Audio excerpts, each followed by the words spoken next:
Let's listen to what kind of snare samples we that we have along with the snare.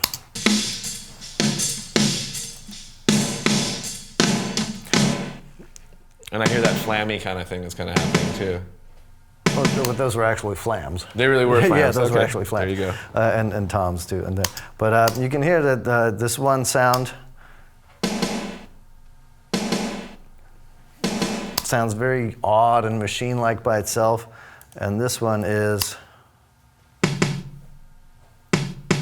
very thuddy. Yeah. You wouldn't necessarily call these like good snare samples, Right. but they complement the snap that we have out of this. So, and this, the more reverby one, I'm almost using that instead of putting the drums through a reverb. Mm-hmm. I'm just using this sample to give me some space, and right. it's just very precise, and it doesn't get any other bleed in there. So that gets us over to the toms. So you can see those tom tracks are sitting down here. These are the original unedited ones, and they're just hanging out for future use. Like when I have to deliver a project, I want to deliver the unedited tom tracks along with the edited ones in case somebody has different ideas. Sure. You know? And so here you can see I do have these brown ones are my tom tracks, and let's solo these guys for a minute. And I did go through and I did the tom triggers for this song. Oh, you did? Okay. But I did those 2 days ago. Oh, yeah? They're not actually what you hear on the album. Oh, okay. Because I did them for illustration purposes. Gotcha. Okay. Right now, let's just have some tom action going on.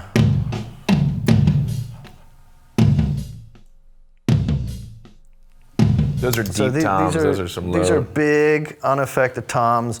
These are really un-EQ'd, uncompressed toms. They're like the mic and the tom and Gene. Right. And through a preamp, I might have had the slightest bit of limiting on there just to make sure I'm not getting any unexpected overs while recording. But they were not treated whatsoever, because you saw how it cleaned them up, and to have to compress or catch it after it's been faded out without the cymbals having been compressed before they get faded out, it just sounds more pleasing to me. So that's why I make those decisions. Well, let's turn these EQs on again. Guess which plugin we're using here? This is my console. Yeah. You know, this is my home. You'll see later, I don't only use that. I also use other stuff, but this is my go-to. And if because I know I can get out of it, and I don't need to search. I need to get this mix done. And you're familiar with what the knobs do. Yeah, it's my home. Yeah. But it goes back to like, dude, we're airing on Sunday. Yeah. You know what I mean? Right. We got to get this done. Yeah, Let's make this sound good. And so let's hear these toms with some EQ on it. That's some heavy EQing and a heavy compressing. Right. Let's look at what we have here. We're boosting some high end, and again, probably some of you guys are going to like, well, what should I boost? Which part of the high end? It's like, well, you got to use your ears. You kind of have to go in and turn this knob around and find the frequency that works. And I know we're listening to this stuff soloed now, and you can EQ stuff while it's soloed, but you also have to listen to it and EQ it while you're listening to the whole mix. Right. Because the attack that you like in the tom or in the snare, wherever, may be very, very pleasing to you while it's soloed, but it might be totally stepping on something else that is actually more important in that section of the song. And those toms by themselves, they're a dangerous drum because they have a lot of frequency. There is a lot of high end and a lot of low end, and that takes up the majority of the girth of a drum kit. Yeah. Wouldn't you say? The toms are actually very hard to mix for me. it's one of my least favorite things to deal with because they're sometimes very sporadic. And like you want them to sound huge, bombastic, but you don't want to have things be sounding small after they're done. Unless you're like, you have rototoms and it's Neil Peart's kid. Then you just have a whole different kind of thing going on. But you see that I suck out a whole lot of around 300 hertz. Like, can't suck out any more of that. Apparently, there is a really annoying frequency. Let's turn that up real quick and boost it instead of cutting it. And that's a trick of how you can EQ things, by boosting and finding the frequency that annoys you so that you then can cut it out. Right, okay. You know? So, boxy and ugly, you know what I mean? So what sits in that frequency? Low end of the guitars, like stuff that you really want to hear. Right. What sits in there? Low end of the vocals, orchestra, especially on this stuff, you know, like there's some low strings, some cello or whatever. There's all sorts of, like if you can suck that out and make some space, we'll take that out. And you know, it makes a world of difference, and like all of a sudden you don't have that build up there anymore from the toms, and you have space for other things. So let's. It's the same process goes for all the toms really. Like you just have to find these frequencies that are not pleasant at the time and contradictory or stepping on the same. So let's see real quick what plays during that section.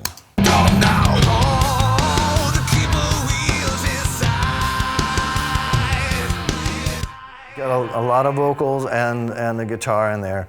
And then obviously the bass is in that frequency. So let's have a quick listen to the bass. And now this is Brian Beller playing the bass on this one. These are Brian Beller basses. You got 3 tracks. We got 3 tracks, and you can see that we had to fix something. There was a note that you guys changed. I think what happened was we maybe reharmed too soon in something. Like I said earlier, when I like to go to the third or the first inversion of the chords, what I like to do first is establish what the pattern of the chords is and unite, and then hopefully go and reharm to make the song move up a notch. Yeah, there's something going on where you decided not to go to a harmony but keep the root or do the opposite. I think there was a little bit of confusion because I think Beller also did this when he was in Nashville, and we listened to the take and we said, this is great, but we'll have to do a little patching this one note, and we found it, and you fix it. Yeah, there's one note somewhere they actually could use that worked for it. That's long enough. But yeah, so here Brian sent us a clean, a dirty, and a what do you call sub. So let's listen to what that is.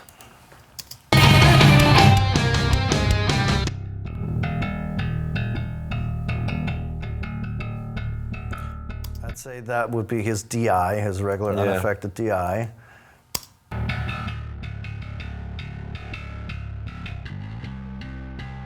I'd say that's his distorted DI. That's probably his Digitech thing that he's got.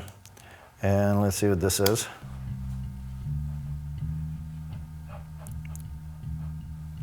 It's kind of a relatively tame, subby, low rendy kind of thing. Together, this is all just what he sent me, unaffected, uneq'd. Let's see what they sound like together like this.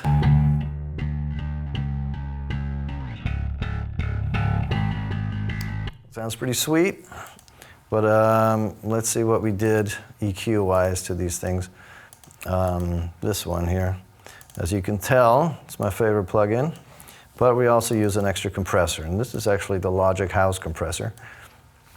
Not afraid to use plugins. You know, again, these plugins, you use what's available to you when you grow to like certain things, and you use those as your go-tos. But then sometimes you also when you see a bass and you want to bring, it's usually EQ and compression, just like the drums, EQ and compression, EQ and compression. Like all of it is EQ and compression. Right. You know, there's actually, initially when I set up a mix, there's very, very little.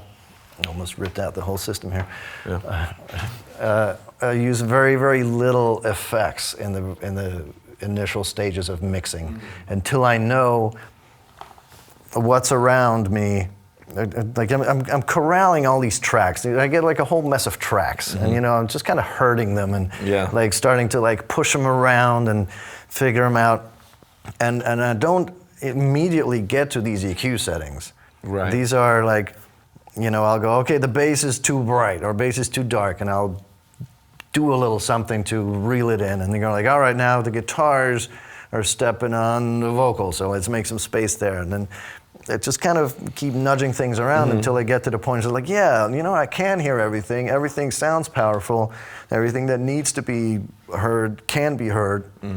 But it's a process. It's not like this is my setting, I'm sticking with it no matter what. Right. So here with the bass, we just put in some low end and just add a little low end on the clean track that he gave, and some compression with this. Let's see what it looks like.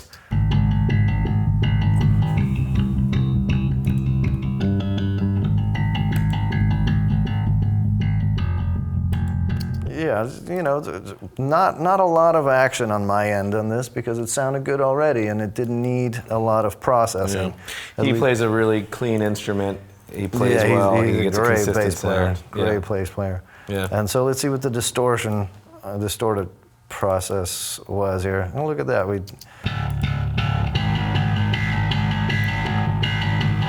Very minimal compression again. Like looks like whatever they did, what they committed to tape was, or to the box, was very much like his sound, like what he does.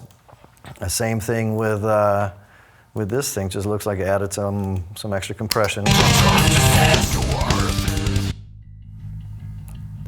This just kind of hums along. And that's what I've noticed about that lower frequency of bass, and even in my own experimenting with mixing, is that you don't need a lot of that low for it to kind of sit and fatten the whole bottom end. Yeah, it's easy to overdo that. Yeah, but it really is an important frequency to really get the actual tone across. Sure, yeah. The actual note. Yeah, and here, like, it might be interesting to just solo the kick and the bass and just see how they push together.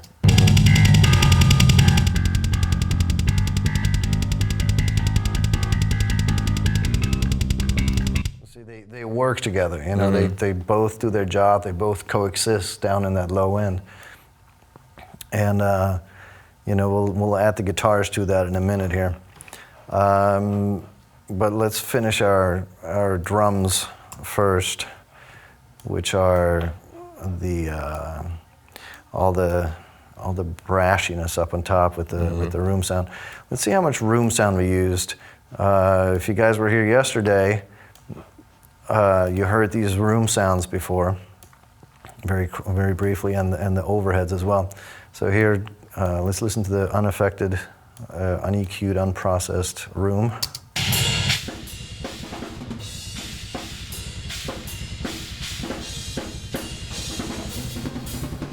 Turn this on.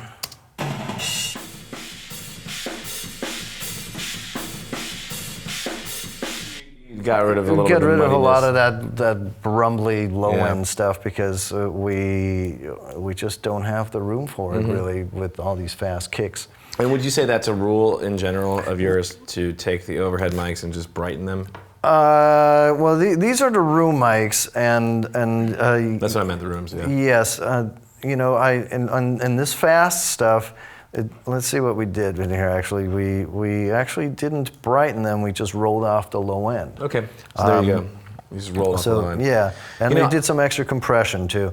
I'll say this one thing that in my experience in an Easy Drummer and or Superior Drummer, you can take the drum kit and you can do a lot of auxiliary outs, and you can send or bus those to and EQ certain drums. So it's kind of a good experiment to do that with with a drum kit, any kind of like Superior drum or like even just a rock kit or the crazy big double kit, and experiment with your own EQs, because you will start to understand what works and what doesn't. Sure, yeah. But like the rumbly stuff, you'll just be trying to get rid of, even though they come pretty well EQ'd. Yeah. But you can still kind of play with that stuff on your own if you really want to, and start to get a sense of how to. It's part of putting in your hours. You Yeah. know what I mean? It's like finding out what that does, because like and you want to do that kind of. There's two areas. One of them, you want to do it on your own time, because you're learning things about your craft and what it is you do. At the same time, you want to do it on, like, apply it. Right. But you don't want to waste the client's time, right, like searching for stuff that, like, technically you ought to know already. But at the same time, you also want to search for things that makes the client's project unique. Yeah. So even that in itself is a balancing act, like a mixing act, if you will, you know? Sure, but when you do slowly over, when you get to a drum kit, it's not your first rodeo. You've been there. Exactly. You have an idea of what, and you have a bag of tricks. For example, like you know what you like with a snare. You know what seems to punch through. You know what EQs seem to resonate, or what you like to dial in, dial out. For the most part. Yeah, and depending on the tempo, the song, and you structure. learn something every day. With every project, you'll learn something. You may accidentally double EQ something and find that it works better. Exactly. But that's why I wonder if there's a certain trick. And I'm sure plenty of people that are listening too want to know, like, okay, what is the overhead trick? And I remember messing around and taking an auxiliary out, and even just trying to just make the room a little punchier in some way. And yes, instead of brightening everything, rolling off the EQ gives a similar kind of idea without making anything hiss or unpleasant. Yeah. And you know, with room sounds and overheads, you get a lot of nice tone out of the drum kit sometimes, and so you can use that to your, especially the room sound is in theory there to. Right, you don't want to really mess with it too much. You can take away from a little bit, but you don't want to change the whole structure. Unless you want to completely destroy it and come for a strange effect or something too. You know. Didn't you tell me? I know you've done different experiments. Didn't you take a room mic and throw it through a distortion thing or something before? Oh, sure, yeah. I mean, I've chorused room sounds before. I've distorted there you them. go. So you can do lots. You can gate them off a snare to like that's the Phil Collins sound with that huge gated snare stuff. Yeah. And or the gated toms too. Sure. So yeah, there's a lot of fun stuff that you can do. And these are, I mean, you could talk hours about tricks like that, and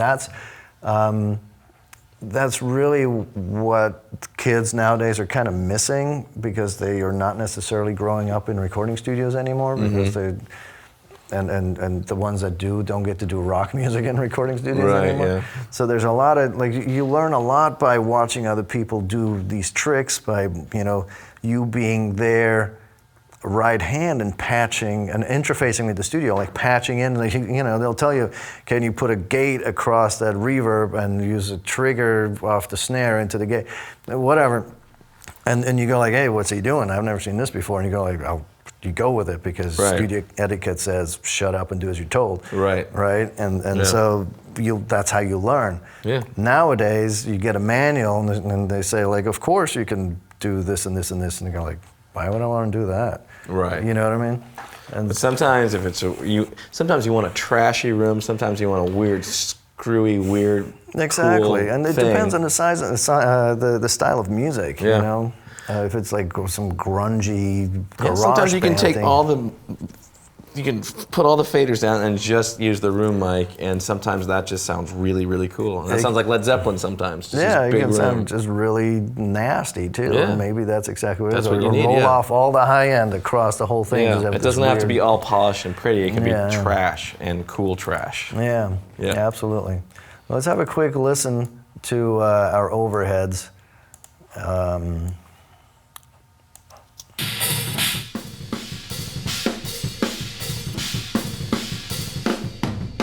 Doesn't sound like anything too exciting without my favorite EQ. Here it is. We're back to this one. You see there's a definitely theme. We're brightening the overheads a little bit. We're also rolling off everything under 200, and we're doing a lot of good compression. to get a little bit of. It's going to be rolling more off down at below 300. So we're getting rid of all this rumble that's down there, because again, we want to make space and we don't want to have that come through, especially with the edited kicks that we had going on. We want to be careful with that. So let's listen to what that sounds EQ'd.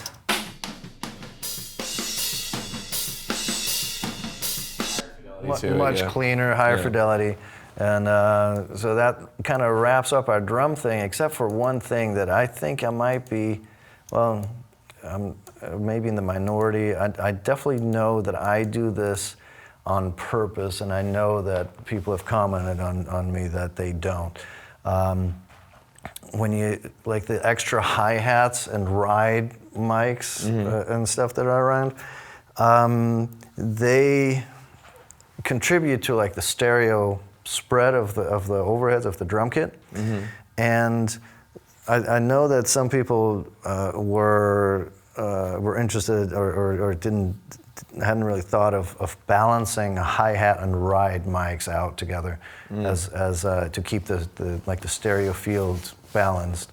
Yeah. And it's something I definitely consciously do. Like I don't just use it, like I don't just balance the overheads left right to keep the snare in the center.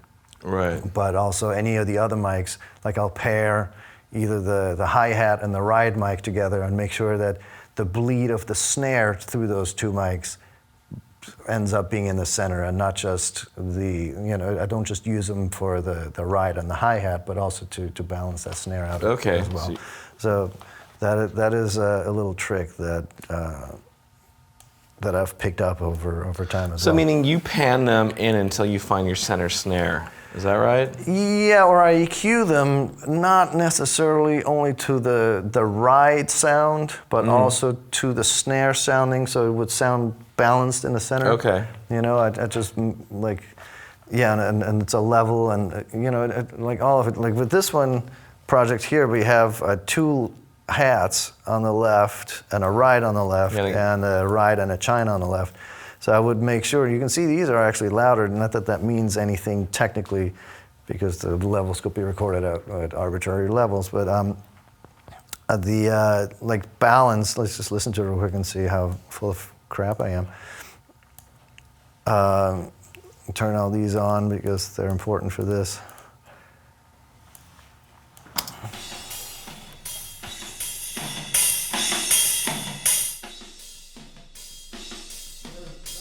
Work out completely, because you need to make sure that you hear the other things, but it's definitely on my mind, and perhaps they've been compensated like with the other overheads, so it all, like, ultimately it all has to work together. So it's not just like this mic, well, this one's lower than the other one, so we have to push it up. It's like, yeah, but maybe when we recorded the overheads, this one was up against the wall a little bit more than the other one, just picking up some extra things, so it's okay for that to be a little louder to balance it out. Right. And with all the higher whispery sounding, kind of like the brass and all that stuff, you don't need a lot for it to poke through the mix, because that frequency is really going to punch through. And I noticed that on TV and recording, that anything that's in the higher register on the piano is going to punch through easier at a very quiet volume. That's all you're going to hear. And those higher sizzles and the higher like crack of the snare. Absolutely. Yeah. Anyway, so this is that's our drum kit now. So that's the drum kit. This is what we ended up with. It didn't go this quickly and that this simply. But there's a lot of balance, and you start doing one thing and you go back. Search and destroy. You know? But let's just listen to drum kit real quick by itself.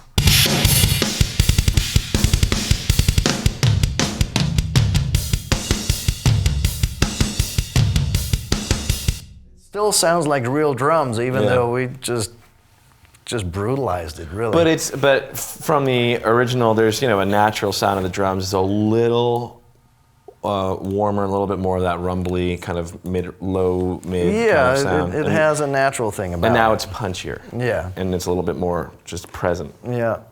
And so we have the bass. Let's have a little bass along with it, because that's nice. Yeah.